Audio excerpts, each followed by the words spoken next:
Manhero akanaka muri yeZimbabwe. Tinokutambirai pano paJolas News Online YouTube channel.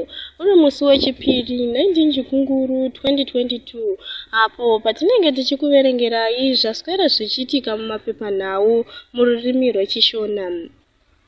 Vatemba muliswa vanyora padande ravo paTwitter vachitaurawo kurwadziwa kwavaitwa nekufa kwava Oliver Chidau. Vachinyora vanoti, ndiri kurwadziwa kunzwa kuti gurukota reguta reHarare vaOliver Chidau vashaya mushure mekurwara nechirwere chemwoyo. Nemusi wechipiri ndakasangana navo uye takakurukura nezveJoshua Ngomo Housing Cooperative. Akabvuma kuti ndakange ndataura chokwadi uye akajekesa kuti taifanira kugadzirisa nyaya yacho. Vachidau vakashaya pachangopfuura maawa 7 vabva kushanyira imwe art gallery muHarare vaine mutungamiriri wenyika vaEmerson Mnangagwa. Zvizhinji nezverufu rwavo zvichaziviswa nekufamba kwenguva. Topinda mune imwe nhau. Bato Re-Zanu PF rinorambidza bato Re-CCC kuita misangano yebato raro KuMashonaland East. Topinda munhau izvizere. Mutevedzeri wemunyori anoona nezvevechidiki muZanu PF vaJohn Paradza vanoti bato rinopikisa reCitizen Coalition for Change harifanirwe kupiwa mukana wekuita misangano mudunhu reMashonaland East. Vachitaura kune vechidiki vakawanda muRudhaka Stadium kumarondera mukupera kwesvondo, vaParadza vakazivisa kuti CCC inotungamirirwa navaNelson ichamiswa kuita misangano mudunhu iri. Citizen Coalition for Change ichipindura kurambidzwa kuita misangano kwayaitwa yanyora mashoko padande reTwitter ichiti CCC harisi sangano rinorambidzwa uye ZANU PF haina mvumo yekurambidza mabasa edu. Hazvisi nyore kurambidza zviri mukati mevagari. Iri isangano revagari rinogara mumwoyo yevagari vese. Tokupai imwe nyaya. Bato reZANU PF rotarisirwa kumisa budiriro yeKariba kana bato re-CCC rikakunda musarudzo dzemabai election. Bato reZANU PF rinoti harisi kuzobatsira dunhu reKariba Eben kana mumiriri waro akasakunda musarudzo dzemabai election dziri kutarisirwa kuitwa nemusi wemugovera. Sarudzo idzi dzichaitwa zvichitevera kusiya basa kwakanzela we-CCC Vatendai Mapondera vakapomerwa mhosva yekushandisa hofisi yavo zvisiri izvo. Mune imwe nhau ine chekuita nesarudzo, ZEC inozivisa zuva richaitwa sarudzo dzemabai election kuUlilima.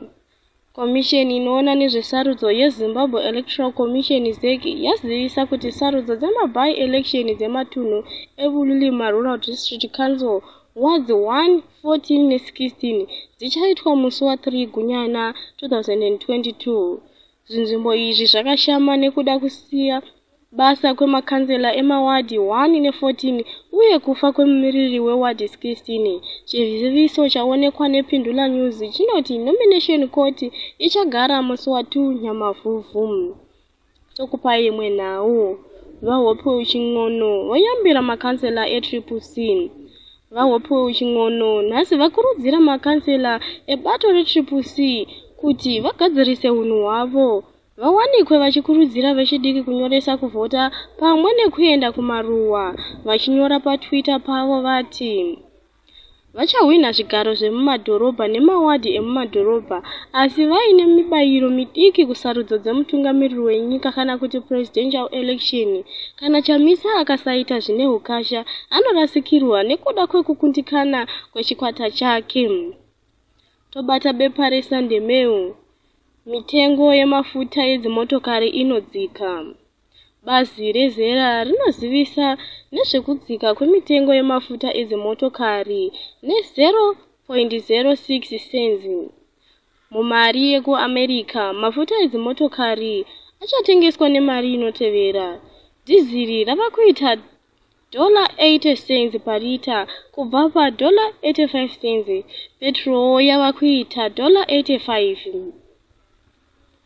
Mumari yemuno petrol ichaita mari inoita 675.35 cents. Dhiziriwo riri pa 714.45 cents. Topinda mune imwe nyaya. Magu otyira upenyu hwake mushure mekuchikizirwa nemumiriri weZanu-PF kuChegutu West. Topinda munhau izvi zere. Vakuru vebato reZanu-PF vanonzi vari kuda ropa ravafarai Magu, mumiriri wekodzero dzevanhu. Munguva pfupi yadarika, vanoti vakachikizirwa nerufu pamusana pekufumura kupambwa kwegoridhe kwairongwa nevamwe vakuru vebato iri. Zvaswera zvichiitika munyika yedu yeZimbabwe zvinogumira pano. Pari zvino tokupai zvekunze kwenyika yeZimbabwe. Takabata bepanhau reNewsday. Ndege yevafambi inodonha kuSomalia asi hapana kana mumwe chete anofa. Ndege inotakura vanhu yakadonha muguta guru reSomalia, Mogadishu, uye vanhu 30 vaive muchikepe chemumhepo ichi vakaburitswa mune zvakanaka. Hapana kana akafa. Kuverengwa kwezviri kuitika pasi rose kunoperera pano. Ndini wenyu Mavis Madondo, ndanga ndichikupakurirai nhau dzinodakadza. Vanoda kugara vachinzwa chirongwa ichi munogona kutibata paYouTube channel yedu, mosubscribe ipapo. Subscription yenyu inotipasa manyemwe zvokuti mukasubscribe zvinoita kuti tisaneta. Musakanganwa zvakare kuti tine grupu reWhatsApp rakapenga rinonakidza kudarika zvamunofunga. Namba dzeWhatsApp dzinoti +263 775 934 930. Tinoti chisarai nomufaro. Tobatana zvakare mangwanani pamuchapiwa zvimwe zvinotapira namukoma Jola.